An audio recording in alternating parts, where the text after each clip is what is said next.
স্বাগত আজকের বাংলাদেশে। আপনাদের সঙ্গে আছি আমি অনুপম দেব। কদিন আগেই চলে গেলেন গুণী শিল্পী লাকি আখন্দ। আধুনিক বাংলা সঙ্গীতের খ্যাতিমান শিল্পী, সুরকার ও সঙ্গীত পরিচালক ছিলেন তিনি। শ্রদ্ধা ও ভালোবাসায় আজকের আলোচনা স্মরণে লাকি আখন্দ। কথা বলতে আমাদের সাথে আজ স্টুডিওতে আছেন সাংস্কৃতিক ব্যক্তিত্ব নাসির উদ্দিন ইউসুফ বাচ্চু, আছেন সঙ্গীত শিল্পী, সুরকার ও সঙ্গীত পরিচালক নকিব খান, এবং গীতিকার গোলাম মোর্শেদ আছেন আমাদের সাথে। স্বাগত আপনাদের আমাদের সাথে। আমরা লাকি আখন্দের কথা যদি বলি, যে সুরের মায়াজালটা তিনি তৈরি করে গিয়েছিলেন, আমরা যারা তার গুণমুগ্ধ ভক্ত, তারা তো আসলে তার যে শিল্পের সৃষ্টি সেটা সম্পর্কে আমরা জানি, কিন্তু আসলে ব্যক্তি লাকি আখন্দ সম্পর্কে আপনারা এমন অনেক কিছুই হয়তো জানেন যা আমরা জানি না। সেই বিষয়গুলো নিয়ে যদি প্রথমে আলোচনা শুরু করি, আমি যদি নাসির উদ্দিন ইউসুফ বাচ্চুর কাছ থেকে ব্যক্তি লাকি, আমি প্রথমে লাকির প্রতি যে শ্রদ্ধাটা জানাবো, অবশ্যই সুরকার হিসাবে বিশাল মাপের সুরকার, এবং আমি মনে করি মুক্তিযুদ্ধোত্তরকালে এই লাকি আখন্দ বাংলা গানের চরিত্রটি বদলে দিয়েছিল একেবারেই। এবং আধুনিক সময়ের আধুনিক অনুষঙ্গগুলি পশ্চিমা প্রভাবজাত, কিন্তু সেটিকে ধরেন একদিকে যখন তখন আজম খানের উত্থান ঘটেছে আমাদের ইয়েতে, যে পপে, তখন শুধু বাংলা গান, এই বাংলা গানের আধুনিক বাংলা গানকে তার একটি নতুন জায়গায় উত্তরণ ঘটানোর কাজটি ও আমাদের লাকি করেছিল। তবে একই সাথে আমি হ্যাপির কথা বলবো, দুই ভাইয়ের কথা বলতেই হবে। এদেরকে আমি ব্যক্তিগতভাবে চিনতাম। আর তার আগে বলে নি যে লাকি একজন মুক্তিযোদ্ধা হিসাবে দেশের স্বাধীনতা যুদ্ধে অংশগ্রহণ করেছে, এবং সেটি অত্যন্ত সততার সাথে, নিষ্ঠার সাথে, সাহসের সাথে যেমন করেছে, একই সাথে একজন মুক্তিযোদ্ধা হিসাবে দেশের সংস্কৃতিকে, একজন সঙ্গীত শিল্পীও বটে উনি, সেই জায়গাটায় তার দায়িত্বটা, তার কাজটি, তার উপর অর্পিত দায়িত্বটা পালন করেছেন। অর্পণ কে করেছে? জনগণ করেছে, তার যুদ্ধ তাকে করেছিল। যার জন্য আমরা দেখব যে আমি লাকি এবং হ্যাপির ওখানে যখন আজিমপুরে, সেই ছোট্ট বাড়ি, মানে বসার ঘরটি হয়তো 10 ফিট বাই 12 ফিট, খুবই ছোট বাড়ি, সেইখানে আমি যেতাম। আমার যাওয়া পড়তো নিউ মার্কেটের ওখানে, একটু আড্ডা মেরে, ঢাকা বিশ্ববিদ্যালয়ে পড়ি তো ওইখানে ঢুকতাম। তো এই দুই ভাইকে এবং আরও 3-4 জন মিলে ড্রাম বাজিয়ে, গিটার বাজিয়ে, আর অসাধারণ গিটার বাজাতো আমাদের হ্যাপি, মানে বিশ্বাস করা যায় না এত ভালো বাজাতো। তো এদের গানগুলি ওখানে বসে বসে আমাদেরকে আবার শোনাতো, নিজেরা কীভাবে মিউজিক করছে। একে পুরোটা জিনিস, একটা জিনিস, আমার লোকটা যেটা ভালো, খুব স্ট্রাকচার্ড লোক, কিন্তু খুব মেথডিক্যাল লোক, খুবই মেথডিক্যাল লোক, এবং সেটি চোখের সামনে দেখেছে। এবং আমার একটা সৌভাগ্য হচ্ছে যে আমি তার প্রথম দিককার প্রায় সকল গানগুলোই টেলিভিশনে যে কয়টি শুনেছে আমাদের দর্শকরা, সেগুলোর প্রযোজক ছিলাম আমি। আচ্ছা আচ্ছা, সেটি আমার জন্য খুবই একটা আবেগের জায়গা ছিল, এবং খুবই কিন্তু কম কথা বলতো, একটু চুপচাপ থাকতো। তবে এখানে নকিব আছে, আরেক আমাদের বিখ্যাত শিল্পী, আর ওখানে মোর্শেদ আছে গীতিকার, তারা মনে হয় আরো বলতে পারবে, তাই না? আমি একটু নকিব খানের কাছে যাই। বাংলা গানের ফিউশনের ক্ষেত্রে বলা হয়ে থাকে যে অন্যতম স্রষ্টা হচ্ছেন লাকি আখন্দ। সেই ক্ষেত্রে আসলে ধারাটা যেই ধারা পরিবর্তন হয়ে গেছে মুক্তিযুদ্ধের পরে বলা হচ্ছে, এই চিন্তাটা আসলে কি মুক্তিযুদ্ধই কি অনেক বড় ধরনের প্রভাব ফেলেছে? আমি যদি এক কথা, চিন্তাটা আসলে কোন জায়গা থেকে আসলো? যে ঠিকই বলেছেন চাচা, একটু রাইট কথাটাই বলেছেন যে আধুনিক বাংলা গানে আধুনিকতার যে জন্মদাতা বলতে হয় ওনাকে, যে ধারাটা তৈরি করে দিয়ে গেছেন উনি। এবং সেটি কিন্তু আমি বলবো যে মুক্তিযুদ্ধের পরে যেই প্রজন্ম আমরা ছিলাম, সে প্রজন্মের কাছে একটা নতুন একটা ধারা কিন্তু এটা, এবং যেটা ওয়েস্টার্ন কম্পোজিশনকে বাংলা গানের সাথে, মেলোডির সাথে ফিউশন করে এত সুন্দর একটা ব্লেন্ডিং করেছিলেন উনি, যেটা কিন্তু অসাধারণ একটা ব্যাপার। আমার মনে হয় স্বাধীনতার পরপর যে গানগুলো আমরা পেয়েছি, তার মধ্যে অন্যতম ওনার কাজগুলো সবচেয়ে বেশি আমাদের কাছে অনুপ্রাণিত করেছে। আমরা আসলে ওনার কাছ থেকে বেশি ইন্সপায়ার্ড হয়েছি, এবং ওইটা শিখে কিন্তু আমরা এই মিউজিক লাইনে এসেছি বলতে হয়। এই চিন্তাটা কোত্থেকে আসলো, সেটা কি কথা হয়েছে কখনো আপনাদের সাথে? হ্যাঁ, মানে ফিউশনই কেন? এর আগের যে ধারাটা ছিল সেই ধারাটাও ধরে রাখা যেত, সেটা না করে নতুন একটা জিনিস প্রস্তুত করা এবং আমাদের সামনে উপস্থাপন করা, এটা তো আসলে অনেক একটা কঠিন ব্যাপার। সেই রিস্কটা অনেকেই নেন না, লাকি আখন্দ নিয়েছিলেন। সেটা অনেকেই নেন না, কিন্তু একটা জিনিস কি, সংস্কৃতি কিন্তু প্রবাহমান, এটা সবসময়, এটা কোনো বদ্ধ জলভূমি নয়, এই ধরনের একটা ব্যাপার। এটা প্রবাহমান, এটা চলবে, এবং নতুন নতুন সৃষ্টি হবে। তারুণ্যের কিন্তু কাজই হচ্ছে নতুন কিছু তৈরি করা, এবং তখন তরুণ ছিলেন, এবং নতুন কিছু নিয়ম ভেঙে নতুন কিছু তৈরি করা। মনে হয় তরুণ ছিলেন। হ্যাঁ, অবশ্যই অবশ্যই। এবং আমি কিন্তু ওনার প্রথম গান শুনি স্বাধীন বাংলা বেতার কেন্দ্র থেকে, যে গানটি আমার এখনো আমার হৃদয়ে গেঁথে আছে, জন্মভূমি বাংলা মাগো একটি কথা শুধাই তোমারে। আমি তো তখন ওনার সাথে কোনো পরিচয় নাই, বাট ওই গানটি শুনে কিন্তু আমি মুগ্ধ হয়ে গেছি, এত সুন্দর গান কিভাবে কম্পোজিশন করে। পরে অনেকদিন পরে কিন্তু ওনার সাথে আমার আলাপ হয়, পরিচয় হয়, কিন্তু আমরা সূত্রটা ওখান থেকে। বণিক বার্তায় নির্মাতা সৈয়দ সালাউদ্দিন জাকির একটি লেখা লিখেছিলেন, লাকি তুমি শুনছো, এই শিরোনামে। আমরা গুড্ডি সিনেমার কথা জানি এবং এই সিনেমার অনেক গান আসলে এখনো মনে হয় যে হয়তো গতকালই সেটা জনপ্রিয় হয়েছে, এরকম জনপ্রিয় ধারাটি বজায় রেখেছে তিনি। আপনি যে কথাটি বলছিলেন যে স্বাধীন বাংলা বেতার কেন্দ্রে, তিনি একটি স্মৃতি আমাদের সাথে শেয়ার করেছেন এখানে। ছোট একটি ট্রানজিস্টার সঙ্গে রাখতাম, স্বাধীন বাংলা শুনতাম, একদিন আচমকা শুনতে পেলাম আমার লেখা সেই গান, ওই চেয়ে দেখো। তুমি স্বাধীন বাংলা বেতারে আমার লেখা গানটা রেকর্ড করে বাজিয়েছো, এখনো আমার কাছে মনে হয় এর চেয়ে বড় কোনো প্রাপ্য লাকি তোমার কাছে আমার পাওনা ছিল না। জাকির ভাইয়ের লেখা গানটি। হ্যাঁ, আমি গোলাম মুর্শিদের কাছে একটু জানতে চাই যে লাকি আখন্দ আমাদেরকে অনেক কিছু দিয়ে গেছেন, সেটা আসলে পরিমাপ করার মতো না। আমরা লাকি আখন্দকে যা দেওয়ার কথা ছিল সেটা কি দিতে পেরেছি? আমি শুরু করি ওনাদের কথার রেশ ধরে আর কি। ওনার সাথে আমার অনেক দিন চলার সুযোগ হয়েছে আর কি, দিনের পর দিন। তো ওনাকে আমি বসতে দেখেছি, হাঁটতে দেখেছি, সুর করতে দেখেছি। আমার কাছে মনে হচ্ছে একটা আধুনিক মানুষ বিরাজ করছে আশেপাশে আর কি। তো সেই সূত্র ধরেই বলবো যে বাংলা গানের হাতে প্রথম গিটার তুলে দিয়েছেন লাকি আখন্দ, বাংলা গানের হাতে অর্গান তুলে দিয়েছেন লাকি আখন্দ। গানকে যদি শরীর ধরি, দেহ ধরি, সেই শরীর দেহে আধুনিকতা এনেছে বাংলাদেশের গানে লাকি আখন্দ। আজকে যারা ব্যান্ডের গান করেন, আজকে যারা মডার্ন গান করেন, আজকে যারা মেলোডি নিয়ে ভাবেন এবং গান গাইছেন, তারা কিন্তু লাকি ভাইকে ভাবতে হবে সামনের যতগুলি দিন আছে বাংলা গান। আমি এইভাবেই বলবো লাকি ভাইকে। আমি একটা কথা বলি এখানে, সালাউদ্দিন জাকির কথাটা। সালাউদ্দিন জাকির ঘুড্ডি ছবি, এই ছবির সঙ্গীত পরিচালক এবং সুরকার হচ্ছে লাকি আখন্দ। আমি ছবিটার অ্যাসিস্ট্যান্ট ডিরেক্টর ছিলাম জাকি ভাই। আচ্ছা আচ্ছা, আমার বাসায় বেশিরভাগ কাজ হয়েছে পল্টনে। লাকি এসছে অনেকবার, আমরা গেছি লাকির বাসায়, এবং আমরা বেশ রীতিমতো একটা ছবির কাজ, কি ছবি তো একটা পরিশ্রমের কাজ, কায়িক, কিন্তু সহজেই রাজি হয়ে গিয়েছিলেন। হ্যাঁ, ওর খুব আগ্রহ ছিল কাজ করার একসাথে। ওই যে আবার এলো যে সন্ধ্যা, এই গানটির কম্পোজিশন যখন করে এবং কাজগুলি করে, সেই সময়টা আমি দেখেছি। আমি সামনে ছিলেন। হ্যাঁ, এবং এই রেকর্ডিং করা থেকে শুরু করে সমস্ত কিছুর সাথে আমাকে জড়িত থাকতে হয়েছিল।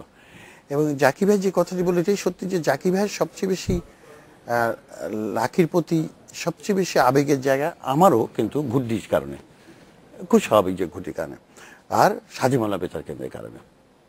যেই কথাটি মোর্শেদ বলছিলেন যে আধুনিক করেছে, আমাদের নকিবও বলছেন, নকিবও আধুনিক গানের অন্যতম প্রধান ব্যক্তি আমাদের মধ্যে।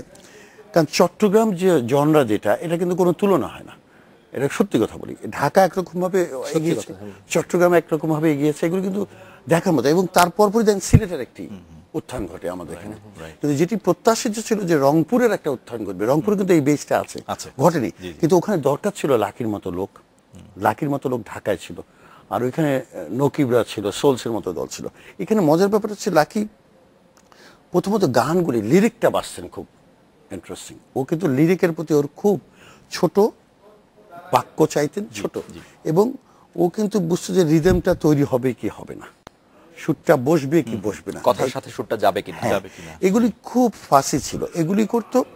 এবং জাকি ভাইয়ের লেখা গান সে সুর করেছে তার ছবির জন্য আরেকটি গান, আরো 2-3টি গান।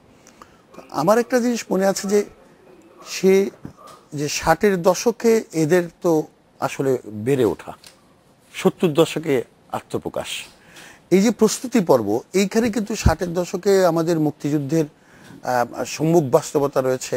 আমাদের 60-এর দশকে আমাদের সঙ্গীত আন্দোলন দানাবাদ ছিল, রবীন্দ্রনাথ সহ বঙ্গবন্ধুর নেতৃত্বে এটা আন্দোলন তৈরি হচ্ছে, গান এবং সব জায়গায় সংস্কৃতিতে। তখন কিন্তু পশ্চিমা মিউজিকেরও একটা বড় ঘটনা ঘটলো, দুয়ার খুলে যাচ্ছে। আমাদের তো মাথা খুলে গেছে যে এটা পাকিস্তান না, পৃথিবী, পাকিস্তানের বাইরেও পৃথিবী আছে, না পাকিস্তানের বাইরে পৃথিবী আছে, এটা কিন্তু আমরা জানতাম না, তখন জানলাম। এইটা, এই গানগুলো যখন আমাদের, যেমন কার্পেন্টারের গানগুলো যখন আমরা শুনলাম, ওই প্রথমেই তো আমাদের মনে হলো যে কি ধরনের গান এগুলো, এবার এত সুন্দর লিরিক্স, এত সুন্দর বিটলসের গান, 60-এর দশকে বিটলসের গান।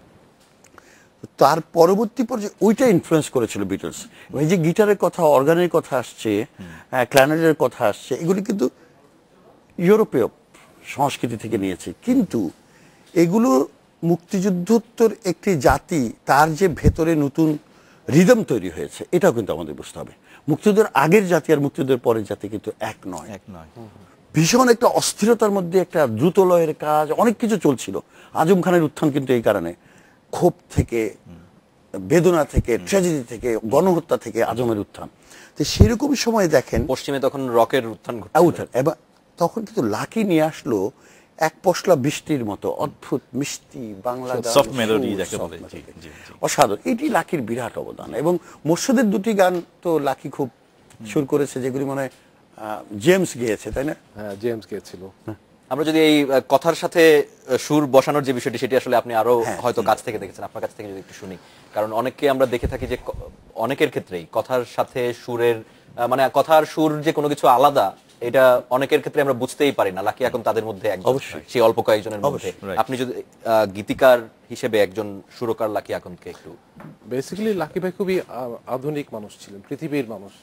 উনি পৃথিবীর গান শুনতো। হয়তো বাংলাদেশে জন্মগ্রহণ করেছে, বাংলা গান করেছে। আমি প্রথম ওনার কাছে অ্যাল স্টুয়ার্ট শুনেছি। বোদ্ধারা বলেন যে মিউজিশিয়ান অব দ্য মিউজিশিয়ানস। আমাকে ডেকেল মোর্শেদ এই গানগুলি শোনো। ওনাকে দেখেছি যারা অর্কেস্ট্রেশন করে পৃথিবীর সব ইয়ারা, কিংবদন্তি শিল্পীরা, ওনাদের গান অবসর পেলেই বা চুপ করে শুনতো। তো সেই জায়গাটায় ওনার একটা রুচির জায়গা তৈরি হয়েছে আর কি। তো সেখানে উনি চলতেন, কাপড় চোপড় পরতেন, সবই কিন্তু ওটার মানে ওদের প্রতিফলন ছিল আর কি। তো গান নিয়ে যখন বসতাম আমি বুঝতে পারতাম আর কি।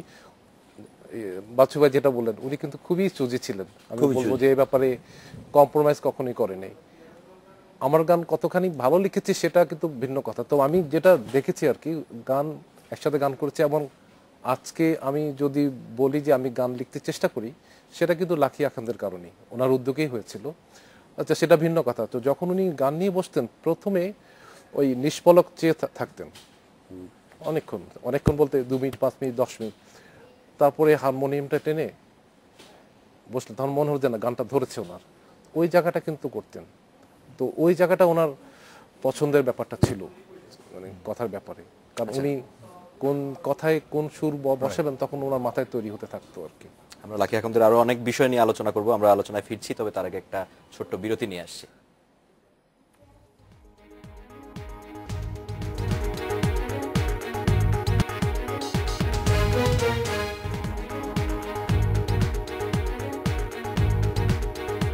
স্বাগত আরেকবার। আপনারা দেখছেন আজকের বাংলাদেশ। আমরা মুক্তিযুদ্ধ এবং লাকি আহমদ নিয়ে কথা বলছিলাম বিরতির মধ্যে। হ্যাঁ, আমি বলছি যে মুক্তিযুদ্ধের যে একটা বিশাল পরিবর্তন পুরো জাতির মধ্যে ঘটে গেছে, সেটা কিন্তু কালচার ধারণ করবে, তার একটা এক্সপ্রেশন কালচারই আসে। সেখানে আপনি তখন দেখবেন যে পপের জন্ম হলো বাংলাদেশে।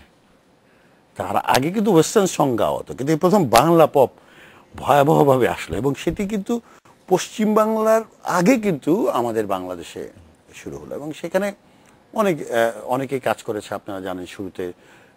তো সেই সময় পাশাপাশি আমি বলছিলাম যে এই যে চিৎকার, এই যে বেদনার কথা, এই যে আত্মচিৎকারের একটা জায়গা তৈরি করলো গানের মধ্যে দিয়ে, এটা খুব প্রয়োজন।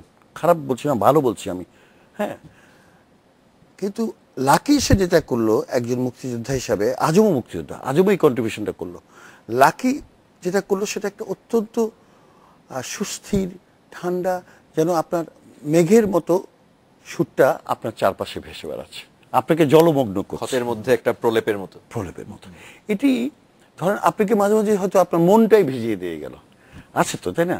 এখন আগে যদি জানতাম তো মনে ফিরে চাইতাম, হ্যাঁ। এখন এই গানটা আপনি যদি চোখ বুজে শুনেন, যে কোনো সময়ে আপনাকে এটা আক্রান্ত করে, কিন্তু আপনি নিমজ্জিত হন সুরের মধ্যে। এটি ওর হাত দিয়ে ঘটেছে, এবং বাংলা ভাষায়, পূর্ব বাংলা বিশেষ করে, তার আগে 60-এর দশকে প্রচুর রেডিওতে এবং সিনেমায় ভালো গান হয়েছে, অসম ভালো ভালো গান হয়েছে। আমরা শুনেছি বড় বড় সুরকাররাও ছিলেন, হ্যাঁ। খন্দকার নুরুল আলমের মতো সুরকারকে আমরা পেয়েছি, আলতাফ মাহমুদের মতো সুরকারকে আমরা পেয়েছি। হ্যাঁ, আমরা গণসঙ্গীত এবং অন্য জনরাগুলো দেখে ফেলেছি। নতুনটা কি? নতুন হচ্ছে মুক্তিযুদ্ধের পরে গানের জগতে একটা বড় পরিবর্তন ঘটেছে। সেটি ওয়েস্ট থেকে এসে ঘটেছে, রুশ থেকে এসে, যেটা তুমি ফিউশন বলছো, এই ফিউশনটা ওর হাত দিয়ে ভালো হয়েছে। কারণ গিটার, যেটি বলো যে বাঙালির হাতে গিটার তুলে দিয়েছে, খুব সত্যি কথা। গিটার অনুষঙ্গ হয়েছে, অনিবার্য অনুষঙ্গ হয়েছে, এটা হচ্ছে বড় কথা গানের। অর্গান এসছে, এই কাজগুলো ও করেছে। এই যে করেছে যখন, তখন দেখো এই সুরগুলো কিন্তু অন্য গোলার্ধের যন্ত্র, এই গোলার্ধে এসে কিন্তু সে তার ঠাঁই সেটা করে type নিচ্ছে। করে নিয়েছে। হ্যাঁ, তার মানে উনি যেটা বলছিলেন মোর্শেদ, সেটা হচ্ছে ও বিশ্ব মানে বাংলাদেশের বাইরেও তার একটা মনের চলাফেরা সারাক্ষণ তাই না? ছিল। আমার একটা ধারণা উনি ভিন্ন গ্রহের মানুষও ছিলেন, হয়তো বা এই মানুষের চেহারা নিয়ে আসছেন, বাংলাদেশে আসছেন, সারা পৃথিবী ঘুরতেন, পৃথিবী নিয়ে হ্যাঁ, চিন্তা সেটাই। করতেন। সেটা ওনার গানে আমরা পাই, যদি খুঁজতে পারি আর কি।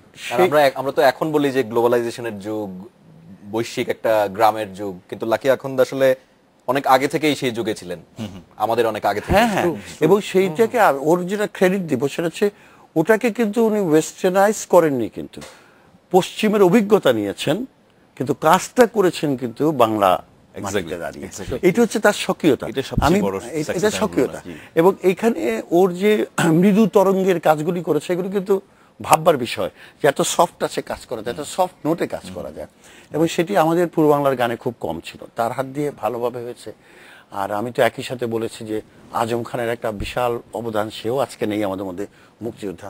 আরেকজন মুক্তিযোদ্ধা জীবিত আছে, আরো দীর্ঘদিন জীবিত থাকুক, আহমেদ ইমতিয়াজ বুলবুল। সে একটা জায়গা তৈরি করেছে বাংলা সঙ্গীত এবং আমাদেরকে ভিন্ন পর্যায়ে নিয়ে গেছে। অর্থাৎ আলতাফ মাহমুদের যেই অবদান গেল, আলতাফ মাহমুদ সহ অন্যরা, সুখেন্দু দাস, শেখ লুৎফর রহমান, আব্দুল লতিফ, আপনি খেয়াল করেন এই যে বড় একটা জায়গা, বা মনিরুল ইসলাম, এর পরে কিন্তু অনেকদিন বাংলাদেশের সঙ্গীতে আপনি কিন্তু এত বড় জোয়ার পাবেন না। 60-এর দশকের জোয়ারটা দেখেছেন, শূন্যতা এক ধরনের। হ্যাঁ, কিন্তু ইন্ডিভিজুয়ালি অনেক কাজ করেছে। সেখানে আমি লাকিকে বা আজমকে বা আহমেদ ইমতিয়াজ বুলবুলকে, অফকোর্স নকিবকে এবং তার যে সহযোগীরা আছে, আমরা শিখেছি ওদের কাছ থেকে, ইন্সপায়ার্ড হয়েছি। আমি আরেকজনের নাম উল্লেখ করতে চাই, সেটা হচ্ছে নাসির আহমেদ অপু, যিনি স্পন্দন ব্যান্ডের অনেক সুন্দর সুন্দর গান, এমন একটা মাদানা, লিখেছে। ও আল্লাহ, অসাধারণ কিছু গান যেটা করেছে, আফেদুস লিখেছে। ওয়াহিদ গাইতো এবং আফেদুস ওয়াহিদ অসাধারণ। গাইতো। অপুর So, ওই কথা বলবো। ধারাটা কিন্তু স্বাধীনতার পরপরই এগুলো সব তৈরি হয়েছে। সব ধরনের অনুভূতিকে নাড়া দেয়। উচ্চারণ তো। উচ্চারণ, ওনারা ছিল স্পন্দন। ওরা স্পন্দন, একটা উচ্চারণ, এই দুটো। হ্যাঁ, দুটো ব্যান্ড ছিল, রাইট। আর পরে মন্দিরা বলে একটা হলো। হ্যাঁ, আরো অনেকগুলো ব্যান্ড পরে তৈরি হয়েছে।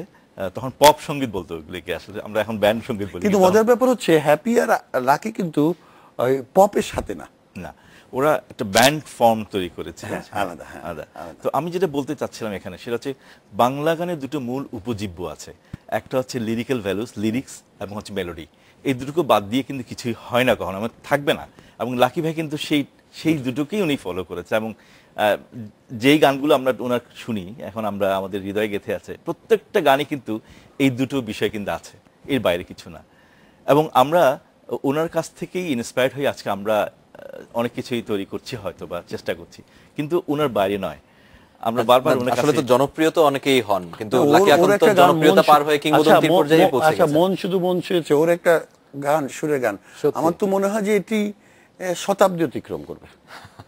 আমি মনে করি, কারণ এটা এমন ভাবে মিশে গেছে বাঙালির সাথে, এটা বড় ব্যাপার একটা। সবার মধ্যে আছে এই হ্যাঁ, গানটা, সবার মধ্যে সবার আছে। মধ্যে আছে। নাসিরুদ্দিন ইউসুফ বাচ্চু যেটি বলছিলেন যে সব ধরনের অনুভূতিতে আমরা অনেক সময় শুনে থাকি যে এটা কষ্টের গান, এটা ভালোবাসার গান, এটা এই ধরনের গান, কিন্তু লাকি আখন্দের বেশিরভাগ গানই কিন্তু আসলে যে কোনো সময়ে যে কোনো অনুভূতি, আমি ভালো থাকি খারাপ যেকোনো থাকি, মুহূর্তের গান। সব সময়ই আসলে অনুভূতিকে নাড়া দেয়। খারাপ দিয়ে আপনি ইন্টারপ্রিটেশন করবেন, আপনার মন ভালো, ভালো দিয়ে আপনি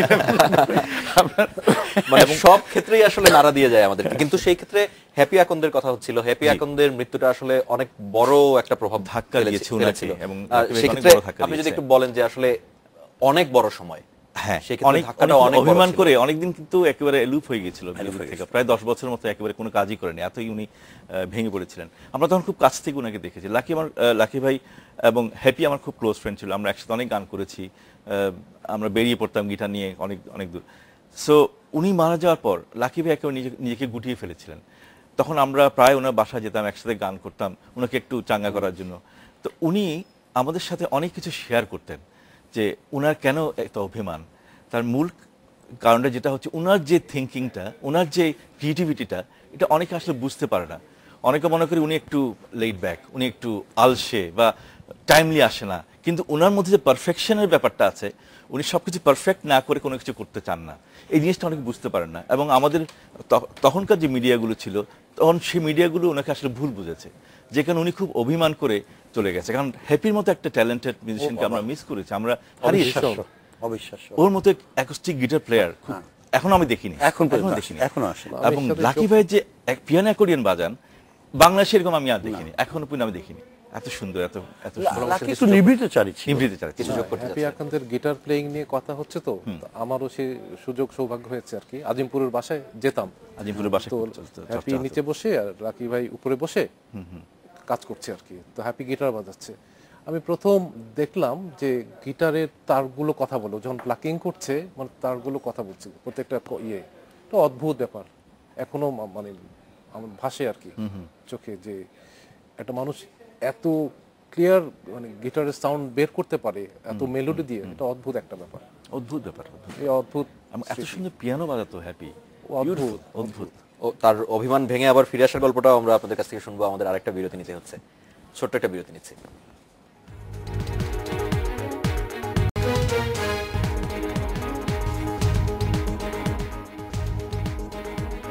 আজকে বাংলাদেশে স্বাগত আরো একবার। আমি নকিব খানের কাছে যদি একটু জানতে চাই, আমরা অভিমানের কথাটা শুনছিলাম হ্যাপি আকন্দ মারা যাওয়ার পরে, আর সেই অভিমান ভেঙে আবার ফিরে আসলেন তিনি, সেই গল্পটা যদি একটু শুনি। খুব সহজে কিন্তু ফিরে আসেনি, প্রায় 10 বছর উনি একেবারে প্রায় সবকিছু এক যুগের মতো এক যুগের মতো প্রায়। এবং উনি হ্যাপি মারা যাওয়ার পর একটা ব্যান্ড, হ্যাপি স্মরণে একটা ব্যান্ড করেছিলেন, হ্যাপি টাচ। তো হ্যাপি টাচ করার পর উনি কিন্তু হ্যাপি টাচ নিয়ে অনেকদিন ব্যস্ত ছিলেন, প্র্যাকটিস করতেন, সব ব্যান্ডের মিউজিশিয়ানদের নিয়ে রেগুলার প্র্যাকটিস করতেন। এবং আমাদের বাম্বার যে অর্গানাইজেশনটা ছিল, মিউজিক্যাল ব্যান্ড অ্যাসোসিয়েশন, সেখানেও হ্যাপি টাচ মেম্বার ছিল। সো আমরা যখন বাম্বার কোনো কনসার্ট হয়, হ্যাপি টাচকে আমরা নিয়ে আসার চেষ্টা করতাম যে আপনি আসেন, অন্তত আমাদের এখানে পারফর্ম করেন। তো উনি একেবারে চাইতো না, ও যে না আমি একেবারে নাই, আমি একেবারে হ্যাপি আর নাই, আমি নাই। তো উনার এত যে মনটা ভেঙে গিয়েছিল হ্যাপির জন্য, এটা আসলে বোঝা যায় যে দুজন এত রকম এত ক্লোজ একটা সম্পর্ক ছিল। ঠিক আমাদের সাথে আবার ওনার সম্পর্কটা অন্যরকম ছিল। আমার হ্যাপি এবং লাকি ভাই যেরকম, আমি আমার ছোট ভাই পিলু সেরকম। তো আমাদের দুজনকে উনি খুব স্নেহ করতেন, আমাদের দুজনকে প্রায় ডাকতেন। আমরা উনি বলতো যে পিলুকে দেখলে আমার কাছে হেভি কথা মনে হয়, যে তোমরা দুই ভাই, আমরা দুই ভাই একসাথে গান করতাম, তোমরা দুই ভাই একসাথে গান করো। সো এইগুলো আস্তে আস্তে আমরা একসাথে গান করতে করতে ওনাকে বুঝাতাম আমরা, লাকি ভাই আপনি যদি না আসেন তাহলে কেমনি হবে, তাহলে আপনার তো এত সুন্দর সুন্দর গানগুলি নষ্ট হয়ে যাবে, আপনার আসা উচিত, তাহলে নতুনরা ইন্সপায়ার্ড হবে, নতুন ইয়াং জেনারেশনরা আরো নতুন কাজ করার অনুপ্রাণিত হবে। তো উনি আস্তে আস্তে বোঝার চেষ্টা করলেন, বোঝা শুরু করলেন। তারপরে একটা সময় হ্যাঁ বাম্বার কনসার্ট উনি আবার আসলো, এভাবেই ওনার যাত্রা। উনি কিন্তু খুব কনসার্ট করতে পছন্দ করতেন, মানে রেকর্ডিং থেকেও উনি কনসার্টে পারফর্ম করতে খুব বেশি ভালোবাসতেন। সামনাসামনি ফিডব্যাকটা পাওয়া যেত, কে কিভাবে গ্রহণ করছে।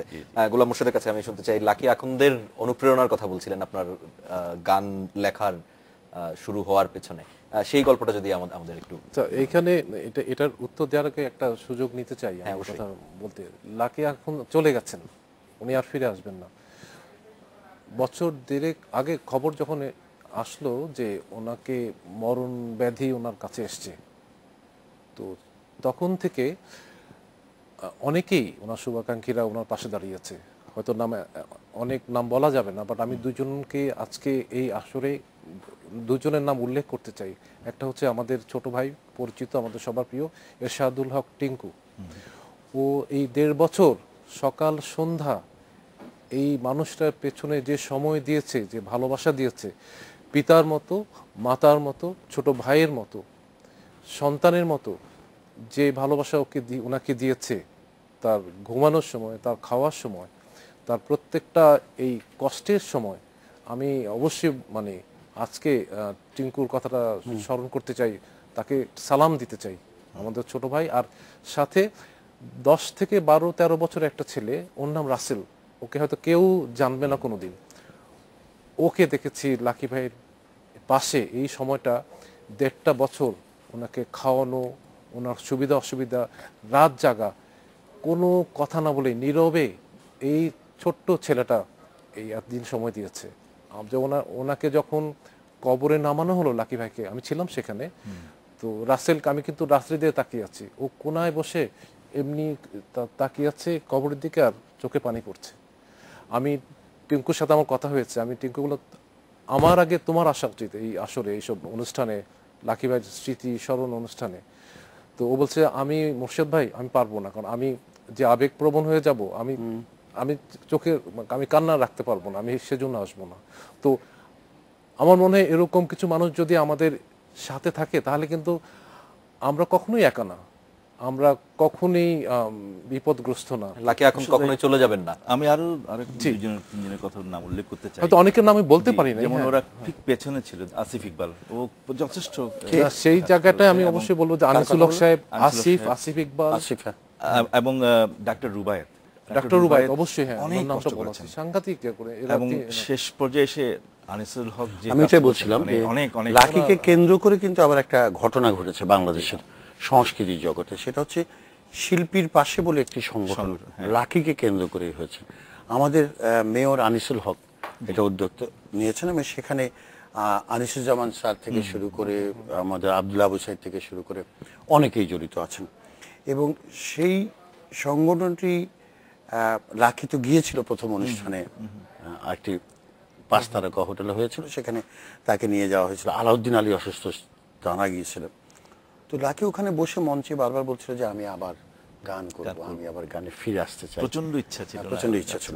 এবং যেটা হয়েছে সেটা হচ্ছে যে এই শিল্পীর পাশে সংগঠনটি, আমি অবশ্যই আনিসুল হককে ধন্যবাদ, সে কাজটি করেছে। সে আমাদের সবাইকে জড়ো করেছে এবং বলেছে যে বাচ্চা ভাই চলেন আমরা করি। তাতে করে শুধু লাকি না, ও তো লাকি ভীষণ ভক্ত ছিল, শুধু লাকি না, লাকির বাইরেও যারা আছে সবার জন্য করি। এখন তখনও মনে হয় অনেক অভিমান ছিল তার, কারণ বিভিন্ন জায়গা থেকে যারা সাহায্য করতে চাচ্ছিলেন লাকি এখনকে তিনি সেই সাহায্য ফিরিয়ে দিয়েছেন অনেক ক্ষেত্রে। কিন্তু এইখানে যেটা হয়েছে যে এখন যে কোনো শিল্পী যদি সত্যিকার অর্থে অসুস্থ হয় এবং তার যদি অসুবিধা থাকে, সেগুলো দেখার মতো অন্তত অর্গানাইজেশন তো দাঁড়িয়েছে, এটা অনেক বড় ব্যাপার। এটাও দাঁড়িয়েছে। তার এই অসুস্থতা এবং মৃত্যুর মুহূর্তে এই ঘটনাটি ঘটেছে, মানে বিদায় নেওয়ার সময়ও কিছু একটা দিয়ে গেলেন। এবং এই শিল্পীর পাশে অর্গানাইজেশনটা মানুষের পাশে দাঁড়ানোর মানসিকতাটা তৈরি করার জন্য সাহায্য করবে। অবশ্যই আমরা তার অভিমান করে চলে যাওয়া, আবার ফেরত আসা, এর আগের পরের গানগুলো যদি দেখি, আমি ঠিক জানি না, আমার মধ্যে একটা প্রশ্ন জাগছে, আপনারা তাকে অনেক কাছ থেকে দেখেছেন, আগের যে গানগুলো ছিল যেই মানে ক্ষতের মধ্যে একটা প্রলেপ দেওয়ার মতো ছিল, তারপরে ফিরে আসার পরে তিনি যে গানগুলো করলেন সেগুলোর মধ্যে যেমন গানের মধ্যেও একটা হাহাকার আমরা দেখতে পাই। যদি আমি হৃদয়ের দুর্দিনে যাচ্ছে খরা, আমায় ডেকো না, এক ধরনের তফাৎ দেখতে পাই। এটা কি আসলে কোনো কারণ আছে নাকি আমারই ভুল হচ্ছে সেটা? না, আমায় ডেকো না ফেরানো যাবে না, এই গানটা কিন্তু আগের গানগুলোর একটা রেজোনেন্স আছে। এটা ঠিকই বলেছেন, রেজোনেন্স, আগের গানের রেজোনেন্স আছে।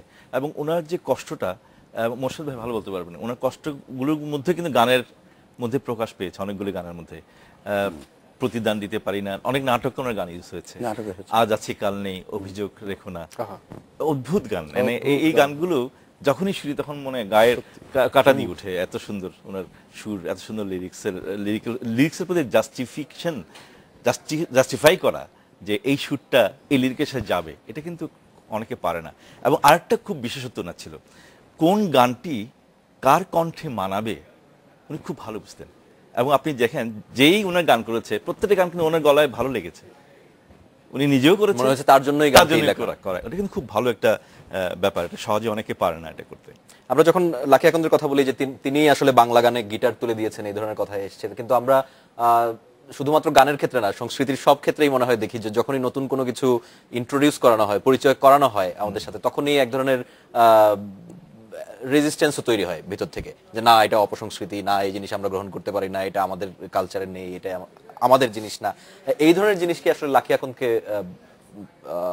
ভুগিয়েছে? আমি বলবো লাকি আকন কি কখনো এই ধরনের প্রতিরোধের মধ্যে পড়েছেন যে না এই জিনিস আসলে করা যাবে না, যেমন রবীন্দ্রসঙ্গীত, এটা কখনোই পরিবর্তন করা যাবে না, এই ধরনেরও কথা উঠে থাকে? এটা না করাই ভালো। আপনি অন্য সঙ্গীত লিখে নেন, অসুবিধা তো নেই, তাই না? অন্য সঙ্গীত লিখে নিলে হবে না। এটা হয়নি, এটার কারণ হচ্ছে এটা মানে জানা হচ্ছে, আমাকে সবাই একমত হবেন, উনি গিটার তুলে দিয়েছেন, বাংলা গানের হাতে অর্গান তুলে দিয়েছেন, বাট একই সাথে বাংলা গানের মূল সৌন্দর্য যেটা এর মেলোডি, উনি এর মধ্যে এত লাবণ্য, এত মাধুর্য ঢেলেছেন ওই টোটাল গানের শরীরের স্ট্রাকচারে, মানুষ কিন্তু কথা বলতে পারেনি, মানুষ মুগ্ধতা নিয়ে নীরব ছিল এবং ইয়ে ছিল। এবং আরেকটা জিনিস মোর্শেদ ভাই আপনার সাথে আমি একটু অ্যাড করবো, যে সিম্পলিসিটি। ওনার কম্পোজিশনের মধ্যে এত সিম্পলিসিটি ছিল যেটা খুব সহজে মানুষ হৃদয়ে গ্রহণ করতে পারতো। রবীন্দ্রনাথ বলেছেন না যে সহজ কথা জানে না বলা, মানে ওই ব্যাপারটা ওনার মধ্যে ছিল। এত কঠিন, এটা কিন্তু অনেক কঠিন কাজ, সহজ করে কম্পোজিশন করা অনেক কঠিন কাজ, উনি খুব সহজেই উনি করতে পারতেন এটা। না, আসলে কি হয়, যদি একটি বিদেশি যন্ত্র বা সুর বা একটি বাক্য যদি আমাদের গান, নাটক যে কোনো জায়গায় লিরিক্সে ঢুকে পড়ে, সংলাপে ঢুকে পড়ে, এবং সেটি যদি সঠিকভাবে জায়গা মতো প্রেসড হয়ে যায়, সেটি তখন ওইটা সংস্কৃতির অংশ হয়ে যায়। তখন কারো আপত্তির জায়গাটা তৈরি হয় না আসলে। আর গিটারের একটা ব্যবহার কিন্তু ছিল, বেহালা গিটার এটার ব্যবহার ছিল। লাকি যেটা করেছে সেটাকে মেইন ইনস্ট্রুমেন্ট করে তুলেছে। এটা হচ্ছে হ্যাপির কারণে। হ্যাপি এমন একটা বাজনা বাজাতো, এটা অবিশ্বাস্য, ওইরকম হয় না। তো সেই মানুষটার কারণে এবং দুই ভাই মিলে এই কাজ, সুতরাং লাকিকে আলাপ করতে গেলে হ্যাপিকেও আলাপ করতে হয়, হ্যাপিকেও আলাপ করতে হয়। কারণ আসলে লাকি সঠিকভাবে একেবারেই নিঃসঙ্গ হয়েছিল তার ছোট ভাই মারার জন্য।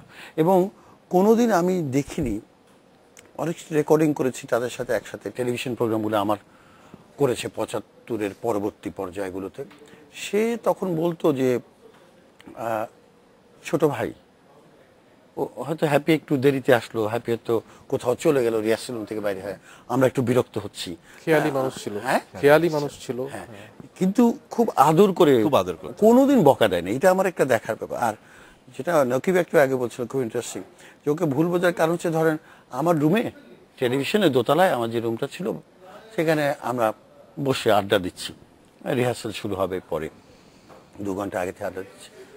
হঠাৎ দেখা গেল যে আড্ডার মধ্যে কোন ফাঁকে লাকি নাই নেই।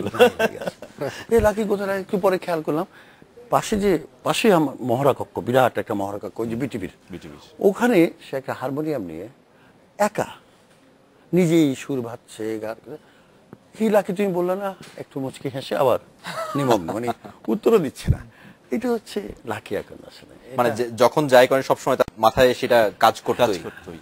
আমরা আবার আলোচনা করছি, আরো একটি বিরতি নিতে হচ্ছে আমাদের, ছোট্ট একটি বিরতি, ফিরছি আলোচনায়।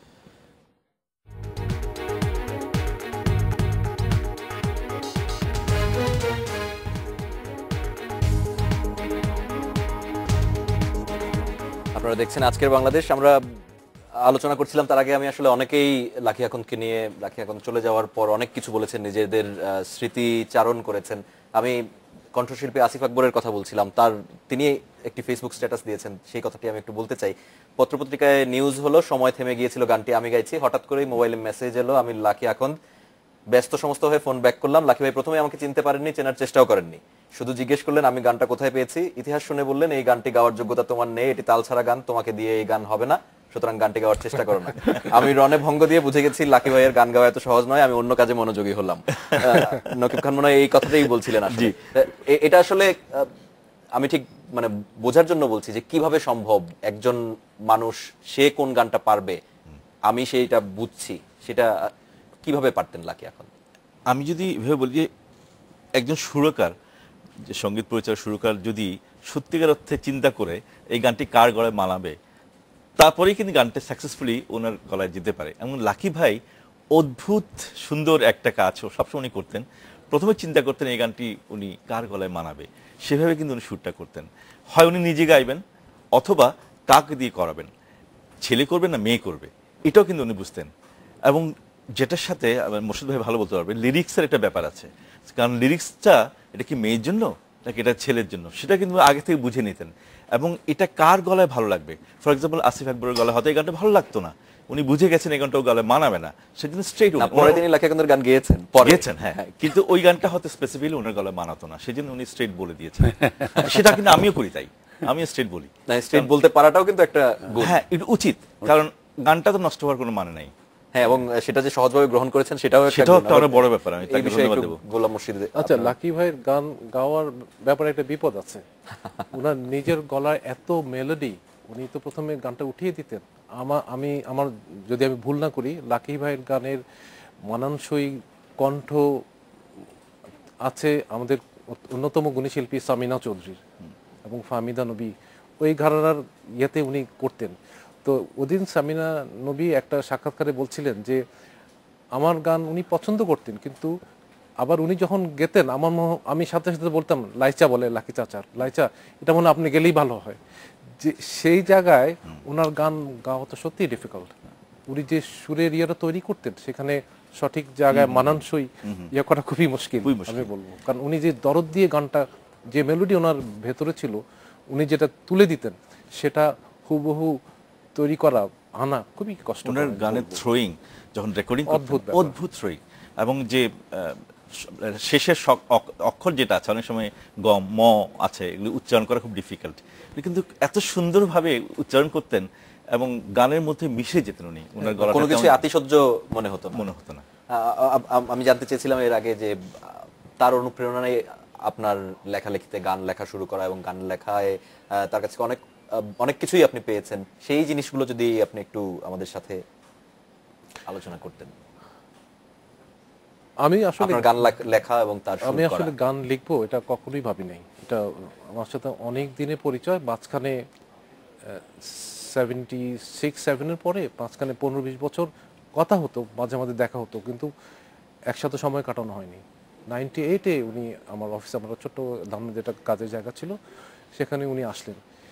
এসে আমার সম্ভবত ওনার একটা ভাবনা ছিল, আমাকে এমনি পছন্দ করতাম, আমি গান পছন্দ করতাম, গান কবিতা পছন্দ করতাম, সেটা উনি জানতেন। এসে বললেন যে উনি আমাকে তুমি করে বলতেন যে মোর্শেদ, আমার ডাক নাম মাসু করেই বেশি বলতেন, যে আমি আসছি, আমি কিছু তোমার সাথে সময় কাটাবো, আরো অনেক কিছু আছে। সংক্ষেপে যেটা হচ্ছে বলে, আমি একটা জিনিস নিয়ে আসছি, আমি কিছু গান সুর করতে চাই, আবার নামতে চাই, কিন্তু আমার একটা শর্ত আছে, তুমি গান লিখবা। আমার জন্য একটা বিপজ্জনক সংবাদ আর কি। যাই হোক, এটার জন্য অনেক কিছু কথা হওয়ার পরে আমি অ্যাকচুয়ালি ওনার মতো মানুষ এই কথা বলেছে, ওনাকে একটু খুশি করা দরকার, তো আমি একটা লেখা তৈরি করলাম আর কি, করে আমি লাকি ভাই এটা দেখেন, কারণ সেই তার গ্রামার কি স্ট্রাকচার কি ওইটা কিন্তু আমার ছিল না, গান শুনতাম তো ওইটা কিছুটা মাথায় রেখে করলাম। সেটা আমি পাশের রুমে গেলাম, ঘুরে এসেই আমাকে বলছে যে গানটা কিন্তু তৈরি হয়ে গেছে। আচ্ছা, তো এটা সামিনা চৌধুরী গিয়েছে, গানটার লিরিক কি সেটা আসলে তার চেয়ে আমি বলবো যে গানটা অদ্ভুত সুর করেছে। কোন লিরিক? ভালোবেসে ভুল ছিল যত, সামিনার। এবং যদি লাকি আখন্দের পরবর্তী গানগুলি তো অনেকে শোনার হয় নাই, লাকি আখন্দকে ওইভাবে পরবর্তী প্রজন্ম কতখানি ওইভাবে ওনাকে জানে, যদি হয় ওনার অনেকগুলি গান তৈরি করা আছে অনেকের আর কি। সেদিন দুদিন আগে শম্পা রেজার সাথে আমরা সমসাময়িক, আমার বন্ধু মানুষ, শম্পা রেজা বলছিল যে মোর্শেদ চলো একসাথে বসি, আমার কাছেও অনেক দামি দামি কালেকশন আছে লাকি ভাইয়ের, আর আমার কিছু সামান্য আছে, বলে আমরা এগুলি নতুন প্রজন্মকে দেই, আসলে ভালো গান বলতে কি বোঝায় ওরা জানুক, শিখুক, সেটাই আর কি। তো ওনার গান নিয়ে বসা, ওনার এটা আমি বলবো যে এটা আমার সৌভাগ্য যে মেকিং অফ আ সং, একটা লিরিক নিয়ে যখন লাকি এখন বসতেন কি করতেন, এই সময়টা আমি পেয়েছি অনেকবার। সেটাই, আমরা তো আসলে শিল্পীকে দেখি, শিল্পের সৃষ্টি সেটাকে দেখি, কিন্তু পেছনের গল্পগুলো আমরা জানি না। একেবারেই শেষের দিকে আমরা চলে এসেছি, আমরা ছোট্ট করে একটু জানতে চাই যে অনেকেই আসলে আমাদের মধ্য থেকে চলে যাচ্ছেন, যারা কিংবদন্তি, যারা আমাদের অনেক কিছু দিয়েছেন, সেই শূন্যতাটা তৈরি হচ্ছে, সেটা কি আসলে সঠিকভাবে পূরণ হচ্ছে? না, আমরা যেভাবে আপনার প্রশ্নটা আসছে সেভাবে যদি উত্তর দিতে হয়, হয়তো সেটা হচ্ছে না, এটা সম্ভব না। আসলে আরেকজন লাকি আকন্দ, আরেকজন আমাদের আজম, এই খুব ডিফিকাল্ট। কিন্তু যেটা হয় আমি মনে করি কি, একজন মুক্তিযোদ্ধা এবং একজন একই সাথে, অর্থাৎ একটি রাষ্ট্রের সৃষ্টির সাথে জড়িত কারিগর, আবার বাঙালি সংস্কৃতি বা বাংলাদেশের সংস্কৃতি, সেখানে একটি প্রধানতম শাখা হচ্ছে গান, মাধ্যম হচ্ছে গান, সেটার উত্তরণের জায়গাটি কারিগর, অন্যতম আধুনিক কারিগর হচ্ছে লাকি আকন্দ। এটা একটা বিরাট ইতিহাসের বিরাট প্রাপ্তি আমাদের জন্য। আমি নতুন প্রজন্মকে যেটি বলতে পারি সেটা হচ্ছে যে এই অভিজ্ঞতাটুকু কাজে লাগিয়ে যদি সামনের দিকে তাকাই, শুধু আনন্দ, শুধু বিনোদন, শুধু গান করলাম 3 দিনের জন্য, তারপর গানটা হারিয়ে গেল, তা নয়, যেন পরম্পরা তৈরি হয়। সেটির জন্য তো ওরকম লিরিক্স লাগে, ওরকম সুর লাগে, ওরকম বয়ে নিয়ে যেতে পারি। সেটাই। অনেক ধন্যবাদ আমাদের সাথে যোগ দেওয়ার জন্য। এই ছিল আজকের বাংলাদেশে, দেখা হবে আগামী দিন একই সময়। শুভরাত্রি।